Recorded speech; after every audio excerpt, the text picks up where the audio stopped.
A famous polyglot mocked a maid's daughter, daring her to translate a forgotten language.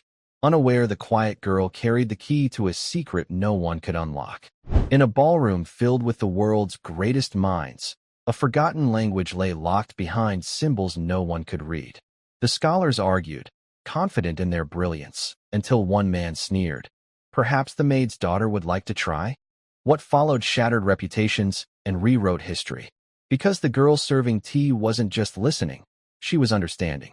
Each word on that ancient tablet was a whisper from her family's past, a secret her grandfather had guarded in silence. And what started as a test meant to humiliate a child ended as a revelation that humbled the world's most celebrated linguist. This is the story of how a forgotten soldier's code and a little girl's courage gave voice to history's quietest heroes. Just before we dive in, let us know in the comments where you're watching from today. We love seeing how far these stories reach. And make sure you're subscribed so you don't miss tomorrow's special video. Now let's jump back in. Enjoy the story. A forgotten language held the key, but the world's greatest minds were blind to it. Only the girl serving tea in the corner knew its secrets, a legacy from a hero they had all forgotten. The grand ballroom of the Atherton Grand Hotel was a sea of scholarly tweed and expensive perfume. It hummed with the low, confident murmur of intellects gathered for the annual International Language Symposium. Voices from a dozen countries blended into a sophisticated drone, discussing ancient grammar and obscure phonetic shifts. 12-year-old Clara moved through this world like a ghost, a small shadow in a simple black dress and a starched white apron. Her task was simple: to follow her mother, Helen, with a tray of delicate porcelain teacups and ensure no esteemed academic went without refreshment. For 6 hours, she had performed this duty with a quiet efficiency that made her nearly invisible. It was exactly as her mother had instructed. Keep your head down, sweetie. Don't speak unless you're spoken to.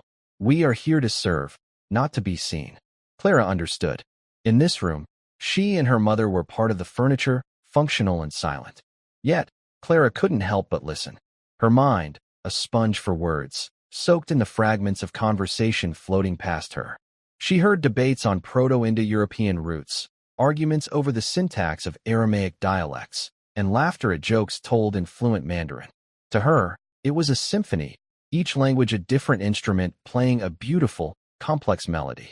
Clara balanced her tray as she passed a cluster of professors gathered around a large display screen at the front of the room. The keynote address was in less than an hour, and a nervous energy had begun to replace the earlier calm. At the center of the group stood Dr. Alastair Finch, a man whose reputation was as large as his personality. He was tall and imposing, with a sweep of silver hair and a voice that commanded attention even at a whisper. He was the star of this symposium, a celebrated polyglot who claimed fluency in over 30 languages. He gestured impatiently at the image on the screen, a photograph of a weathered stone tablet covered in strange, angular symbols. It's simply baffling, a younger academic, Dr. Marcus Thorne, admitted, pushing his glasses up his nose. The morphology doesn't align with any known language family. The symbols have some pictographic elements, but they don't correspond to any registered script. Dr. Finch let out a short, condescending laugh. Nonsense, Marcus. Every language has a root. You're just not digging deep enough. It's clearly a variant of a pre-Sumerian isolate, likely from the Zagros Mountains region. The challenge is not in identifying it, but in deciphering its unique grammatical structure. He spoke with an air of finality, as if his hypothesis were already a proven fact. Clara paused for a moment, her gaze fixed on the screen. The symbols were not strange to her. They were as familiar as the letters in her worn storybooks at home. Her heart gave a small, excited flutter. The lines and dots felt like old friends. She could almost hear the words they formed, a low, melodic cadence in the back of her mind. It was the language of her grandfather's stories, the secret words he would whisper to her on the porch during quiet summer evenings. "Clara, what are you doing?" Her mother's voice was a sharp, worried hiss from behind her.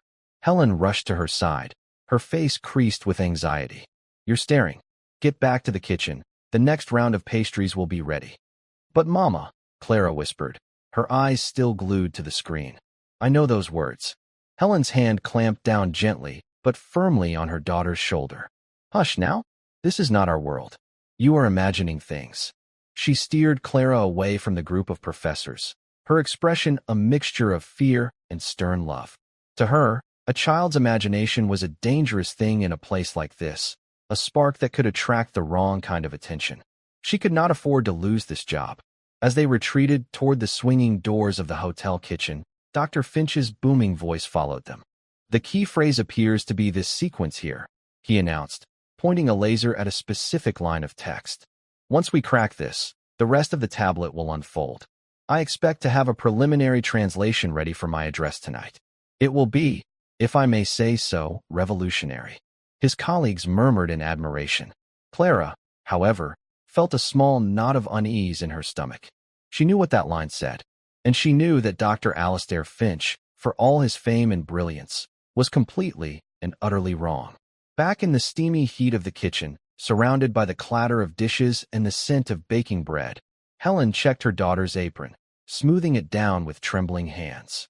You must not do that again, Clara. Do you understand me? Daydreaming is for home. Here, you must be alert. You must be invisible. I wasn't daydreaming, Mama, Clara insisted softly, her blue eyes earnest. Grandpa Sam used to draw those symbols for me. He told me stories in that language. He called it the tongue of the silent mountains. Helen sighed, her shoulders slumping with a weariness that went beyond her long hours of work. Her father, Captain Samuel Miller, had been a decorated war hero, but he had come back from his service a changed man. He was quiet, haunted by memories he rarely spoke of, and he often retreated into a world of his own, a world that included the strange language he taught his only grandchild. Helen had always seen it as a harmless eccentricity, a game between an old soldier and a little girl. She never imagined it could be real. Your grandfather was a wonderful man, Clara, but his stories were just that, stories. Now, please, take this tray of sandwiches to the main hall. And this time, no stopping. Clara nodded obediently, her blonde hair catching the harsh fluorescent light. She picked up the heavy silver tray, her small arms straining slightly. As she pushed through the kitchen doors and back into the grand ballroom, she felt a profound sense of conflict. Her mother's warning echoed in her ears, a plea for safety and invisibility. But her grandfather's voice was there too, a gentle whisper from her memory, telling her that words had power and that truth was worth speaking, no matter how small the speaker. The atmosphere in the ballroom had grown thick with tension. The hour of the keynote address was drawing near, and it was clear that Dr. Finch's confidence had been premature.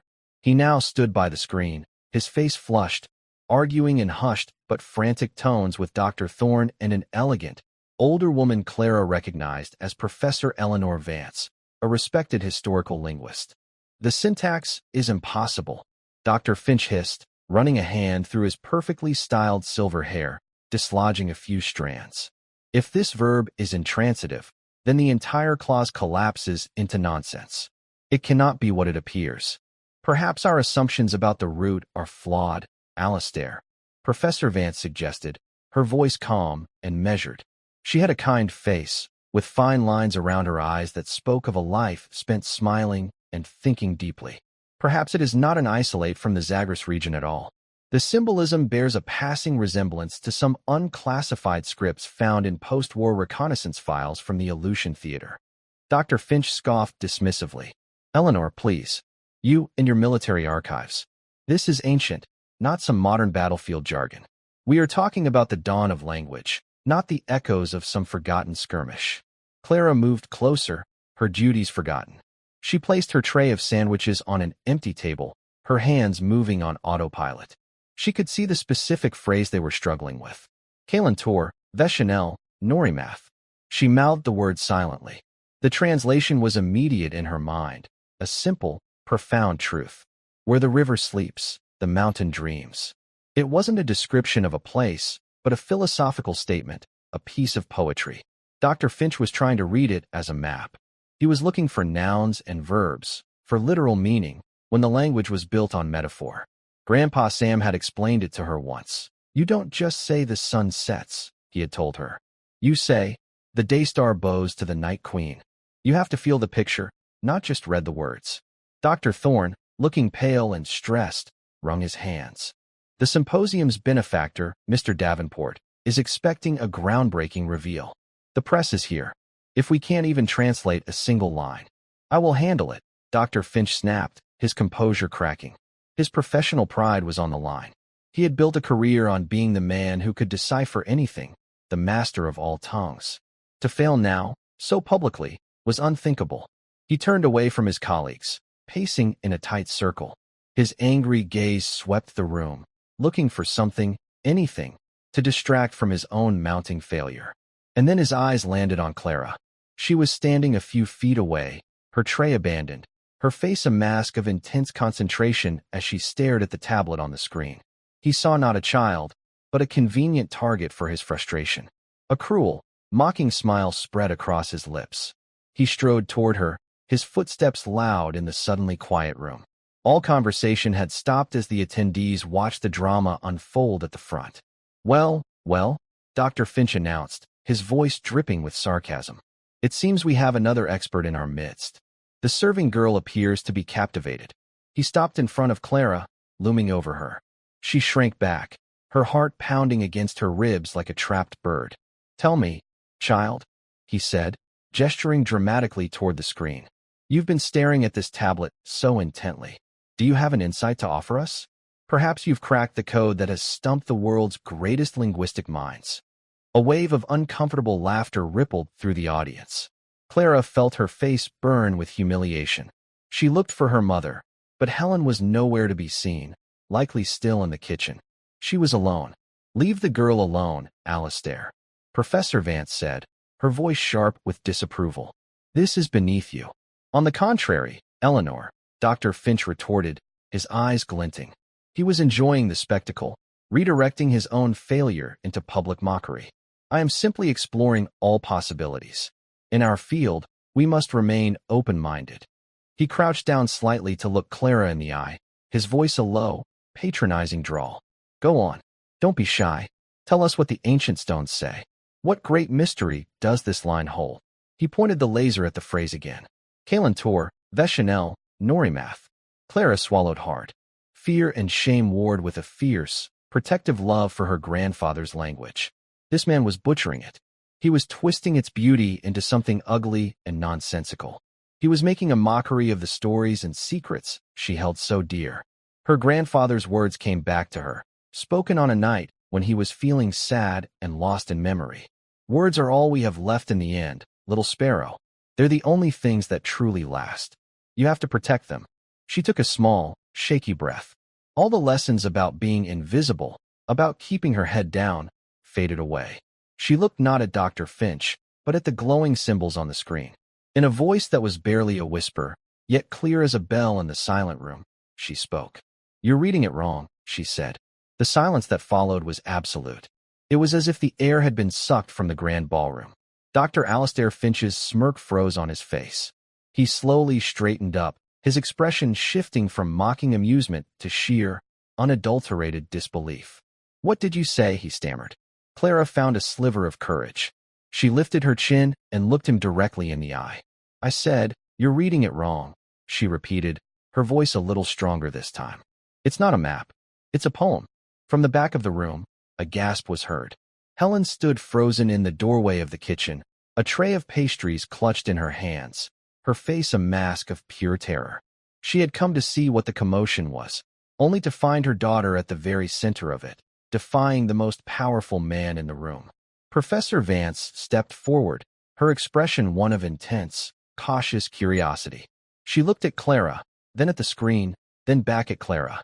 A poem? She asked gently, her voice an invitation, not a challenge. How do you know that, dear? Before Clara could answer, Dr. Finch let out a bark of incredulous laughter. He had recovered from his initial shock and was now marshaling his defenses, cloaking his wounded pride in a renewed wave of condescension. A poem? Of course. How foolish of us. We bring in geolinguists, semioticians, and paleographers, when all we needed was the literary analysis of a 12-year-old girl. This is absurd. He turned to the audience, spreading his hands wide as if to say, Can you believe this? We are wasting valuable time. The child is confused. Perhaps she overheard us discussing poetics earlier. But Professor Vance did not look away from Clara. She saw something in the girl's steady gaze, a quiet certainty that could not be easily dismissed.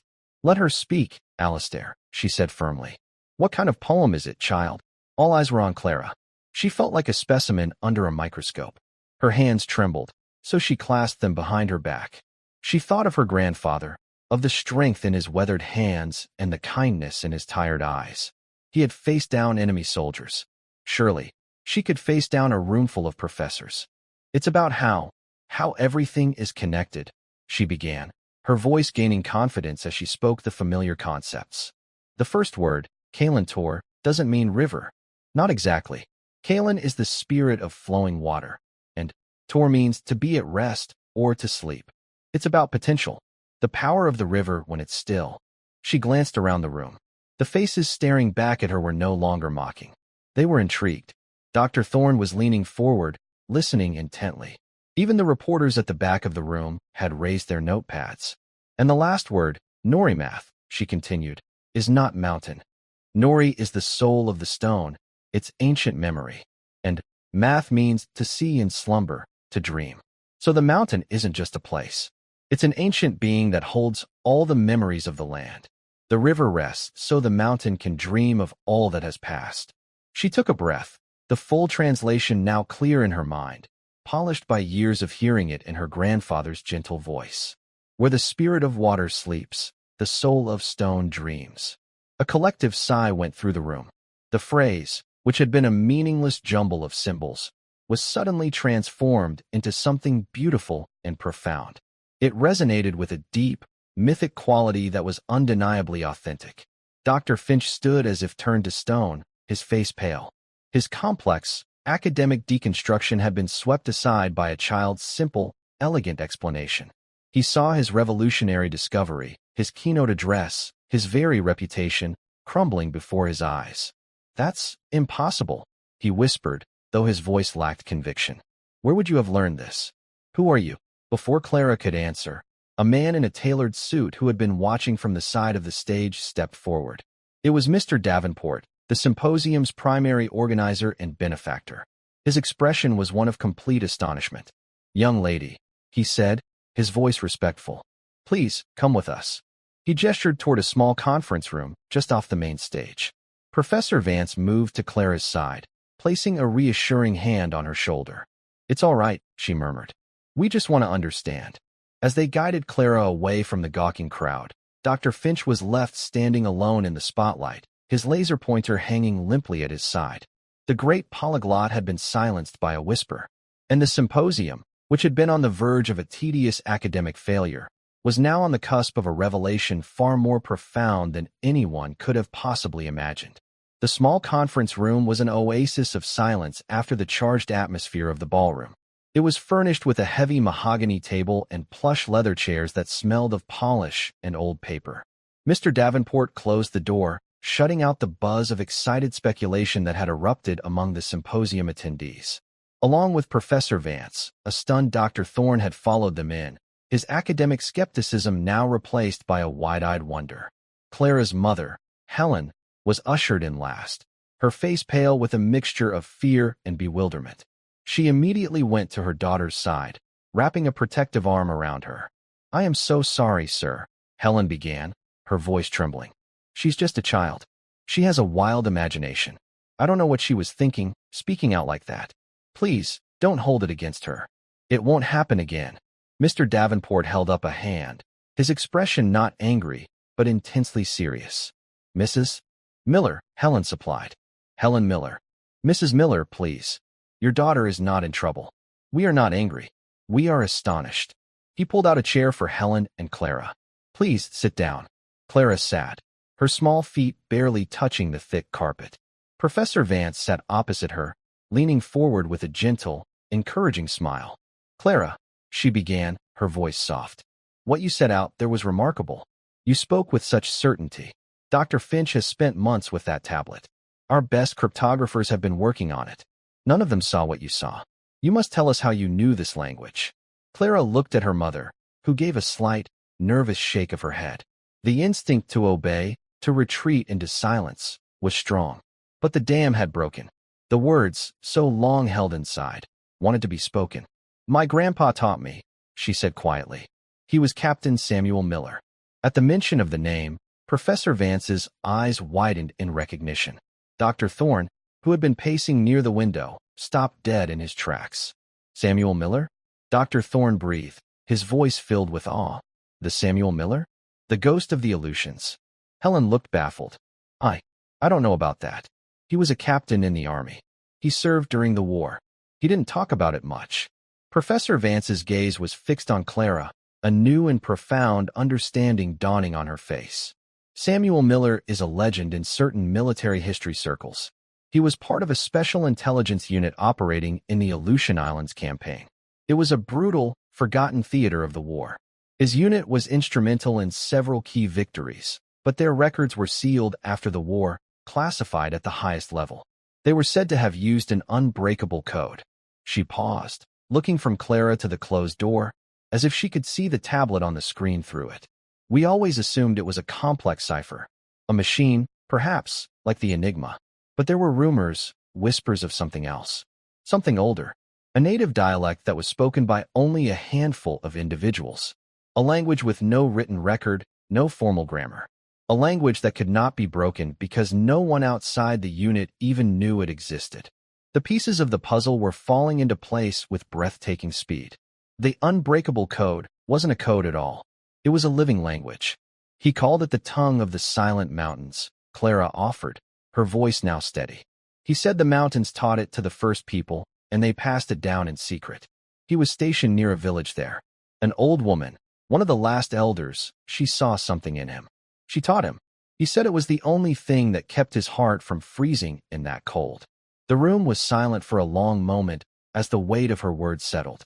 The stone tablet was not an ancient artifact from Mesopotamia. It was a relic from the 20th century.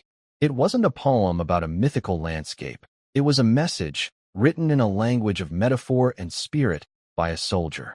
Can you read the rest of it? Mr. Davenport asked, his voice hushed. Clara nodded. We need to bring the tablet in here, Dr. Thorne said, already moving toward the door. No, wait. It's too delicate. We'll bring up the high-resolution scans on the monitor in here. While Dr. Thorne hurried out to make the arrangements, Helen Miller looked at her daughter as if seeing her for the first time. The secret world she had shared with her father was not a fantasy. It was real, a piece of history that these important people were desperate to understand. The stories, the strange words, the symbols drawn on scrap paper, it had all been real. He never told me, Helen whispered, her eyes welling with tears. He carried all that with him, and he never told me. He didn't want to burden you, Mama, Clara said softly, patting her mother's hand. He said some memories are too heavy to share. He just gave me the best parts. The stories. Soon, Dr. Thorne returned, and the large monitor on the conference room wall flickered to life, displaying the image of the tablet in crisp detail. All eyes turned to Clara. The weight of expectation in the room was immense, but she no longer felt afraid. She felt right. This was what Grandpa Sam had prepared her for, without either of them ever knowing it.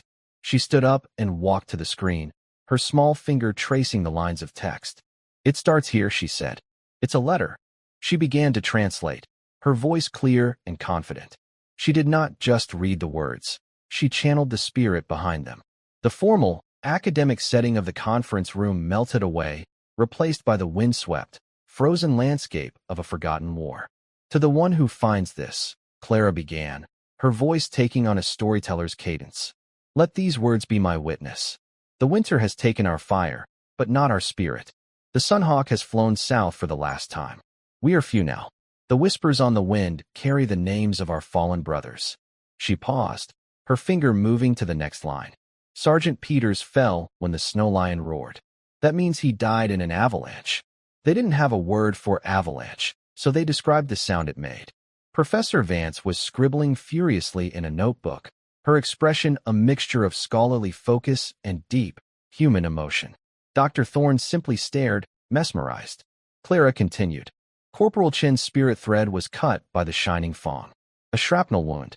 The language doesn't have words for modern weapons. Everything is described through nature. Her voice was unwavering as she translated the litany of loss and survival. The tablet was a memorial, a final message from Captain Miller's lost unit. It detailed their last stand, their dwindling supplies, and their unshakable resolve. It was filled with grief, but also with a profound sense of peace and acceptance. She came to the final lines of the text, her voice softening. We leave our stories in the heart of the stone, so that the mountain can dream of us. Tell my family I have gone to walk in the silent mountains, where the rivers of memory sleep. Do not weep. A soldier's duty ends, but his spirit flows back to the land he protected. She looked down at the last symbol, a simple, elegant mark at the very bottom of the tablet. A single tear traced a path down her cheek. What is it, Clara? Professor Vance asked gently. It's his sign-off, she whispered. Samuel, who listens to the sparrows. That's what the elder called him. It was his name in their tongue. She looked at her mother. He used to call me his little sparrow. Helen was openly crying now, silent tears of sorrow and pride streaming down her face.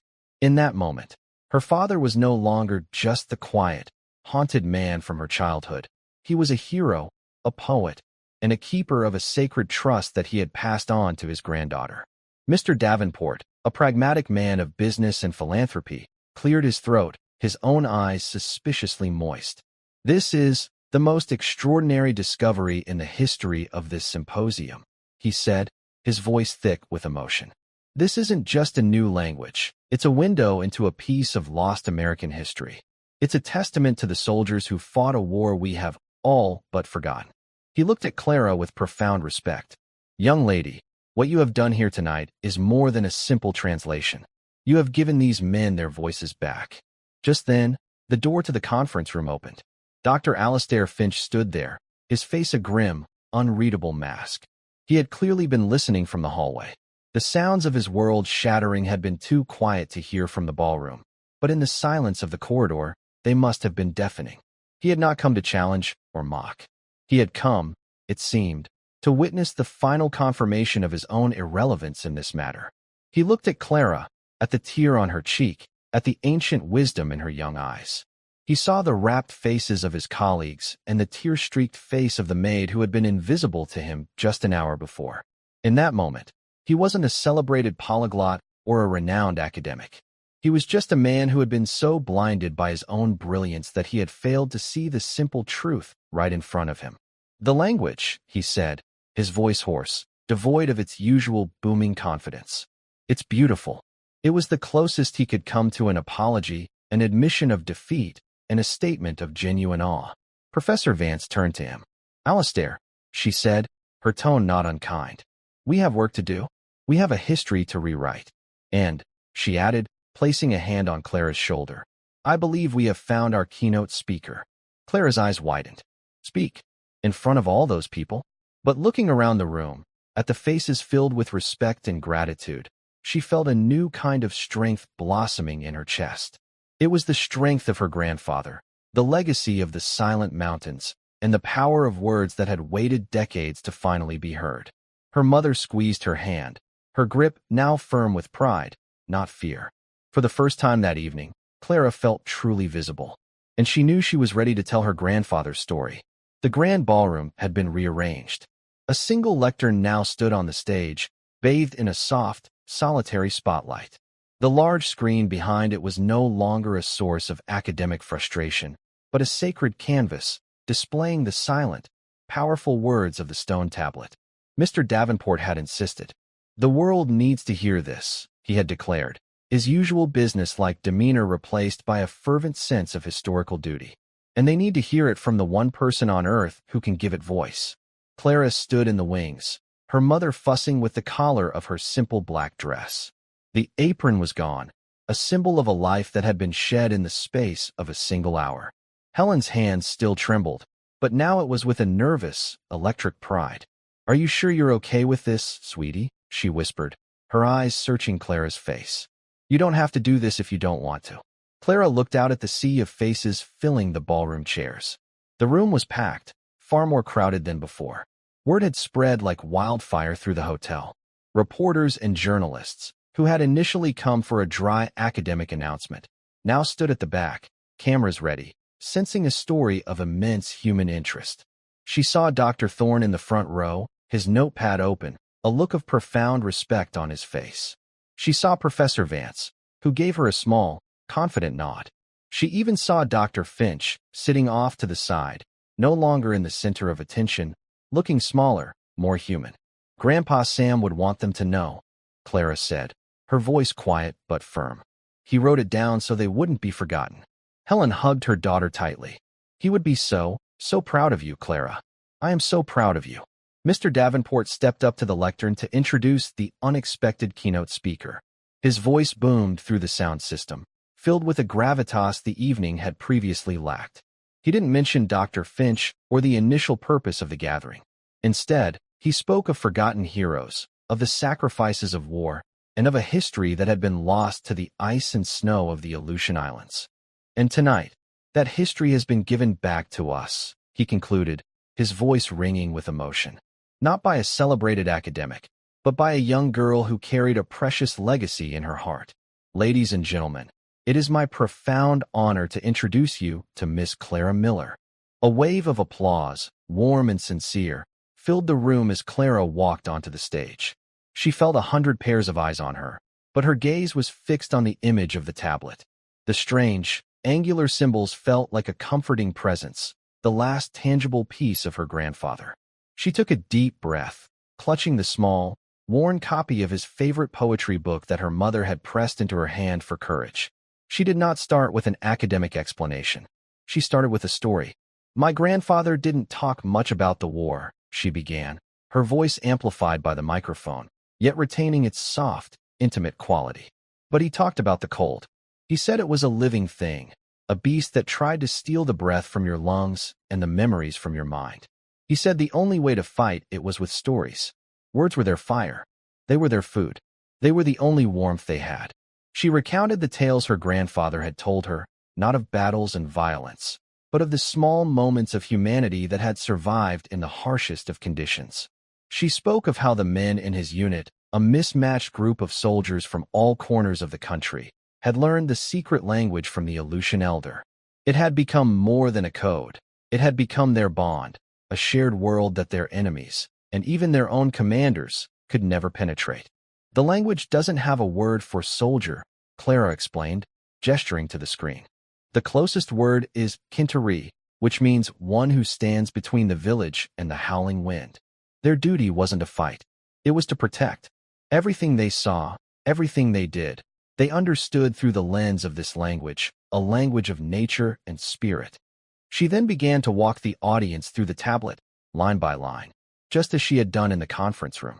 But now, she elaborated, giving context from the stories her grandfather had shared. She explained that the snow lion that had killed Sergeant Peters was not just an avalanche, but a specific, recurring one on a treacherous mountain pass that the men had personified as a hungry predator. The shining fong that had wounded Corporal Chun was not just shrapnel. It was from a specific type of mortar shell that glinted in the Arctic sun before it landed. Each translation was a small, vivid brushstroke, painting a picture of life and death on a forgotten front line. The audience was captivated, hanging on her every word. There was no sound in the room but Clara's voice and the soft scratching of reporters' pens. Dr. Finch sat motionless, his face etched with a complex mixture of regret and professional fascination. He was witnessing the birth of a new field of study, one he had completely missed because he had been looking at the grammar and not the soul. This section here, Clara said, pointing to a dense block of text in the middle of the tablet, is where my grandfather lists the names of the men who were lost. But he doesn't just list their names. He writes a small poem for each one, a memory to honor their spirit. She began to read them, her voice trembling slightly with the weight of the forgotten grief. Private David Chun. His laughter was a string of bright copper bells. The wind remembers their song. Sergeant Michael Peters. He stood as strong as the mountain's spine. Now he sleeps in its heart. Corporal Elias Vance. His stories were a warm blanket in the endless night. We wrap ourselves in their memory. In the front row, Professor Eleanor Vance let out a small, sharp gasp. Her hand flew to her mouth, her eyes wide with shock. Elias Vance. It was her grandfather's name. He had been listed as missing in action in the Aleutians in 1943. His body was never recovered. All her life, she had known him only as a faded photograph on her grandmother's mantelpiece, a handsome young man in a uniform, a ghost in her family's history. Tears streamed down her face as Clara continued to read. It was a message in a bottle, a final goodbye from a lost world, delivered 70 years later by a 12-year-old girl. Her life's work had been the study of dead languages, the careful reconstruction of forgotten histories. She had never dreamed that her own history was lying dormant on a piece of stone, waiting for the right person to read it. Clara finished her presentation with the final, heartbreaking lines of her grandfather's letter. She spoke his sign-off, Samuel, who listens to the sparrows, and then looked up from the screen, her own eyes misty. My grandfather came back from the war, but a part of him never left the silent mountains, she said, her voice thick with emotion. He taught me this language so that the stories of his brothers, the men he loved, would not be lost forever. He wanted the mountain to dream of them. And tonight, thanks to all of you, the whole world can dream of them, too. She took a step back from the lectern. For a moment, there was a profound, breathless silence. It was the kind of silence that follows a sacred truth, a shared moment of human connection that transcends time and place. Then, the applause began. It started not as a thunderous roar, but as a single clap from Professor Vance, who had risen to her feet, her face a testament to her family's recovered history. Then another clap, and another, until the entire ballroom was on its feet, the applause swelling into a sustained, overwhelming ovation. It was not applause for an academic breakthrough. It was a tribute, a thank you. It was for Clara, for her grandfather, and for the lost soldiers of the Aleutian campaign whose spirits had finally been brought home. In the chaotic aftermath, Clara was swept into a whirlwind. Reporters clamored for interviews, their microphones and cameras creating a thicket around the small stage. Mr. Davenport and a team of hotel security formed a protective circle around Clara and her mother, guiding them back to the quiet sanctuary of the conference room. Professor Vance joined them, her eyes red but shining with a fierce, joyful light. "You have given me a gift beyond measure, Clara," she said, taking both of Clara's hands in her own. "You have given me back my grandfather." She explained that Elias Vance had been a writer and a poet before the war. The description on the tablet, "His stories were a warm blanket in the endless night," was the man she knew from her grandmother's memories, brought to life with heartbreaking clarity. Dr. Thorne entered the room, his face flushed with excitement. "The discovery is already hitting the news wires," he announced, holding up his phone. "They're calling it the Sparrow's Code. The historical implications are immense. This changes everything we thought we knew about cryptography in the Pacific Theater."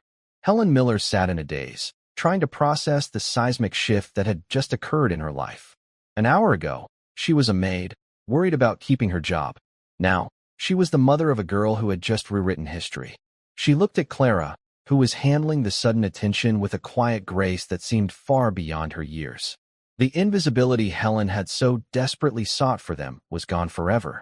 In its place was a spotlight, bright and daunting.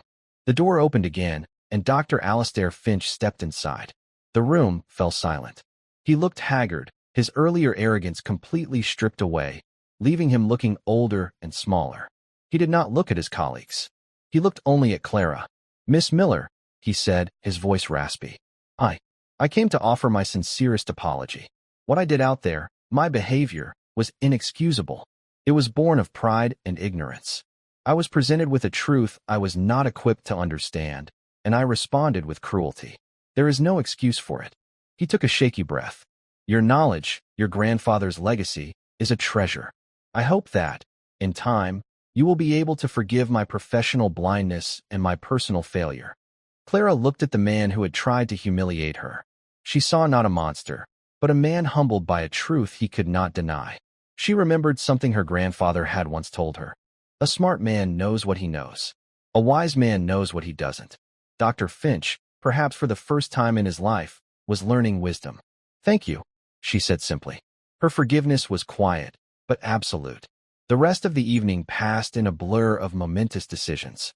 Mr. Davenport announced the creation of the Samuel Miller Grant for Endangered Language Studies, with Clara and Professor Vance as its inaugural chairs. The stone tablet, which had been a private collector's anonymous loan, was to be donated to the National Archives, where it would be displayed as a national treasure. Government officials were already calling, requesting access to the translation for a potential declassification of the related military records. Professor Vance, with Clara's help, would lead the project. A new chapter in American history was being written, and a 12-year-old girl was its lead author. Late that night, long after the crowds had dispersed and the ballroom had fallen silent, Clara and her mother were escorted to the hotel's presidential suite, courtesy of a grateful Mr. Davenport. It was a world away from their small apartment across town, with its sprawling rooms, soft carpets, and a window that overlooked the entire city. Clara stood by the window, looking at the distant lights. In her hand, she clutched the small poetry book. Her life had changed forever in the course of a single evening. She was no longer just the maid's daughter. She was the girl who could speak the language of the silent mountains, the keeper of the sparrow's code. Helen came and stood beside her, wrapping her arm around her daughter's shoulders. "What are you thinking about, sweetie?" "About Grandpa Sam," Clara replied, her voice soft. I think he's finally at peace. His brothers aren't lost anymore." Helen hugged her close, her heart overflowing with a love and pride so immense it felt as if it might burst. The world had seen her daughter as a servant, a ghost in the halls of power and intellect. But she had a hero's blood in her veins and a poet's soul in her heart. The forgotten language had held the key, not just to a piece of lost history, but to Clara's own future. The world's greatest minds had been blind, but the girl who served tea in the corner had seen everything. She had listened to the sparrows, and in doing so, she had taught the world to hear their song. The legacy of a hero they had all forgotten was now a story that would never be lost again. 6 months later, the cherry blossoms were in full bloom in Washington, D.C., their soft pink and white petals drifting like snow in the gentle spring breeze. From her new office window at the National Archives, Clara could see them blanketing the tidal basin, a vibrant symbol of renewal. It had been 6 months since the night at the symposium, 6 months that felt like a lifetime. The world had changed, and so had she. Her office was not large, but it was hers. It was filled with books on linguistics and military history, maps of the Aleutian Islands, and high-resolution photographs of the stone tablet, now known to the world as the Miller Stone. A plaque on her door read, "Clara Miller, Research Fellow, Special Project on Indigenous American Code Talking." It was a title that still felt slightly unreal, like a costume she was trying on, but the weight of the responsibility felt right on her shoulders. Professor Vance, Eleanor, as she now insisted Clara call her, stuck her head in the door, her face bright with excitement. "They're here, Clara. The first batch of declassified files just arrived from the Department of Defense. A whole truckload of them." Clara's heart gave a familiar leap of anticipation. This was the core of their work now. Guided by the translations from the Miller Stone, the government had begun the slow, arduous process of unsealing the records of Captain Samuel Miller's unit. Each new file was a piece of a 70-year-old puzzle, a ghost given a voice. They spent the rest of the day in the main research room, surrounded by stacks of manila folders stamped with bold, red, top secret, warnings that had only recently been crossed out. The air smelled of old paper and history. For hours, they pored over after-action reports, censored letters, and faded reconnaissance photos. With the Miller Stone as their Rosetta Stone, they could now understand the coded communications that had baffled analysts for decades. A report from 1943, previously a jumble of nonsensical phrases, now read as a clear and urgent message. "The snow lion roars on the western pass. We have lost 3 men. Send sky canoes with medicine thread. An avalanche has blocked the pass. We have 3 casualties. Requesting an airdrop of medical supplies." "Look at this," Eleanor murmured, pushing a file across the table to Clara. It was a personnel file for Corporal Elias Vance. Inside was a faded photograph of the handsome young man from the mantelpiece. Tucked behind it was a small, folded piece of paper, a poem he had written, filled with imagery of the unforgiving but beautiful landscape. It was a personal effect that had been returned with his file, its significance lost on the original processing officers. Eleanor read it with tears in her eyes. Another piece of her grandfather returned to her from the mists of time. Clara found her own grandfather's file. Inside, she found the official report on the unit's final days, a cold, bureaucratic account that stood in stark contrast to the poetic memorial on the stone tablet. But there was also a letter he had written to his parents, Clara's great-grandparents, a letter that had been held by censors and never sent. "Tell everyone I am well," it read. "The work here is hard, but the land has a spirit that gets inside you. I have met a people here who speak the language of the mountains. They have taught me much. I hope to bring their stories home with me, if the wind is kind." He had brought the stories home. He had carried them in his heart and passed them on to her. Reading the words in his familiar, looping script, Clara felt a connection to him that was deeper than ever before. Their life outside the archives had transformed as well. They now lived in a comfortable townhouse in Georgetown, a world away from their old, cramped apartment. Helen Miller had quit her job at the hotel on the very night of the symposium. She no longer had to be invisible. She was now the proud manager of her daughter's burgeoning career, handling press inquiries, scheduling interviews, and fiercely protecting Clara from the overwhelming glare of the media. The story of the Sparrow's Code had captured the world's imagination. It was a tale of a forgotten war, a secret language, a lost hero, and the unassuming granddaughter who brought it all to light. Clara had become a reluctant celebrity. She had been on the cover of magazines and interviewed on national television. Schools were adding sections on the Aleutian Campaign to their history curricula. The surviving families of the other men in Captain Miller's unit had reached out, expressing their profound gratitude for finally learning the true story of their loved one's last days. But for Clara, the most important part of her new life was the Samuel Miller Grant. The next day was the first ever meeting of its selection committee. The grant had been flooded with applications from linguists, anthropologists, and historians around the world, all proposing projects to study and preserve endangered languages, from the disappearing dialects of the Amazon rainforest to the last remaining speakers of ancient Polynesian tongues. The meeting was held in a grand boardroom at the Davenport Foundation.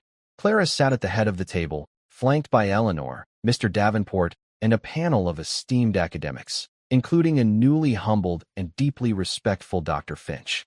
He had become one of the grant's most ardent supporters, his earlier arrogance replaced by a genuine passion for the cause. He now understood that the study of language was not about collecting fluencies like trophies, but about preserving the unique cultural souls of humanity. As they reviewed the proposals, Clara listened with a wisdom that belied her 13 years. She looked not just at the academic merit of each project, but at its heart. She championed a proposal from a young woman who wanted to live with the last two speakers of a nomadic Siberian dialect, not just to document their grammar, but to record their songs, their folklore, their dreams. Languages aren't just lists of words, Clara argued, her voice clear and steady, echoing the lessons her grandfather had taught her. They are how people see the world. When a language dies, a whole way of seeing dies with it. We have to save the pictures, not just the words. Dr. Finch nodded in vigorous agreement. "Miss Miller is precisely correct," he added, his voice now carrying a tone of mentorship rather than authority.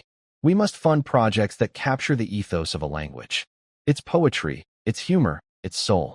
A dictionary without stories is just a list of bones without a body." The committee listened, and they agreed, funding not only the Siberian project, but also one to create a digital archive of oral storytelling from a fading coastal language in Ireland. Later that evening, after the meeting had concluded, Clara walked with her mother along the edge of the Lincoln Memorial reflecting pool. The Washington Monument stood like a sharp white needle against the deep blue of the twilight sky. "It was a good day," Helen said, squeezing her daughter's hand. "All those people, from all over the world, listening to you. It's still hard to believe." "Grandpa Sam did the good thing," Clara corrected softly.